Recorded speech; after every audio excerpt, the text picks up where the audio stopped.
Gimana ceritanya seorang underdog bisa mimpin sebuah tim yang isinya justru saingan-saingan terberatnya? Nah, kali ini kita bakal bedah kejeniusan politik Abraham Lincoln seperti yang diceritain dalam Team of Rivals karya Doris Kearns Goodwin. Oke, kita mulai dari sini.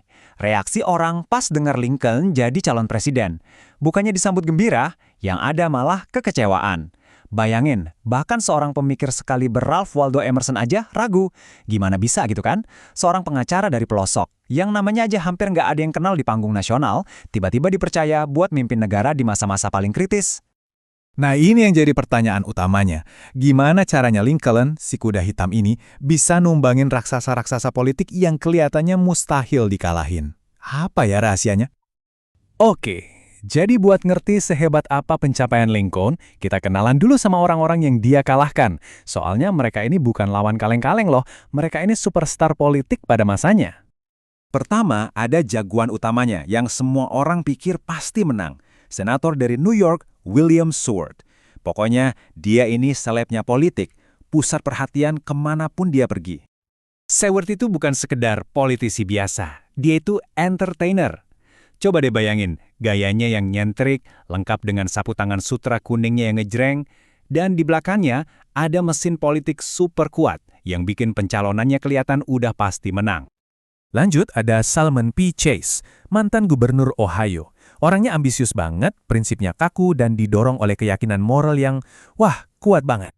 Nah, ambisinya yang gak ada habisnya ini, makin dibakar lagi sama putrinya yang cerdas, Kate. Kate ini bukan cuma pendukung biasa, dia itu otak di baliknya mastermind-nya yang ngatur karir politik bapaknya dengan presisi yang wah luar biasa. Dan terakhir ada Edward Bates dari Missouri. Dia ini figur senior yang konservatif dan dihormati banget. Dianggap sebagai suara penenang di tengah situasi yang lagi panas-panasnya. Jadi, di saat tensi politik lagi tinggi-tingginya, Bates ini simbol stabilitas. Dia itu pilihan amannya lah gitu. Negarawan senior yang dianggap bisa nyatuin negara tanpa bikin keributan baru. Pokoknya dia ini suara akal sehat di zaman yang lagi, ya agak gila. Kalau dibandingin, bedanya kayak langit dan bumi. Para rivalnya ini datang dari keluarga terpandang, pendidikannya tinggi, koneksinya kuat. Sementara Lincoln, dia ini orang biasa dari pelosok, belajar sendiri, bener-bener ngerintis jalannya dari nol. Belajar tanpa guru istilahnya. Oke, setelah secara mengejutkan menang nominasi, Lincoln ngambil langkah yang bikin seluruh Washington gempar. Ini keputusan yang benar-benar di luar nalar politik pada saat itu. Ini benar-benar gebrakan politik yang belum pernah ada sebelumnya.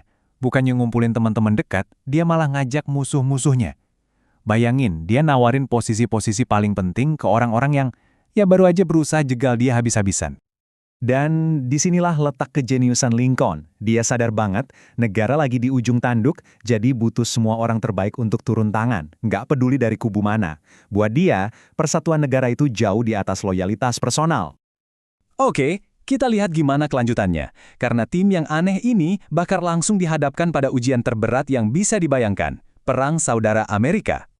Perang ini jadi kawah candra di muka yang brutal selama 4 tahun. Tekanannya luar biasa, pilihannya cuma 2. Kabinet Lincoln ini bakal hancur berkeping-keping atau justru jadi makin solid dan efektif. Dan seperti yang kita tahu, yang terjadi adalah yang kedua. Nah, ini salah satu contoh keren gaya kepemimpinan Lincoln. Bukannya keras kepala karena gengsi, dia justru dengerin masukan dari rivalnya, si Seward, dan dia pakai masukan itu buat nyempurnain strateginya. Semuanya demi satu tujuan yang lebih besar, menyelamatkan negara. Oke, jadi kita balik lagi ke pertanyaan awal. Gimana caranya Lincoln nggak cuma menang, tapi juga sukses mimpin tim yang isinya macan-macan ini? Apa sih rahasia jeniusnya dia? Kuncinya ternyata ada di ambisinya. Kalau para rivalnya itu pengen berkuasa buat diri mereka sendiri, ambisi Lincoln itu nyatu sama nasib negaranya. Dia nggak ngejar kehebatan buat dirinya pribadi, tapi buat Amerika. Wah, kemampuannya buat nerima hinaan pribadi tanpa baper itu luar biasa banget.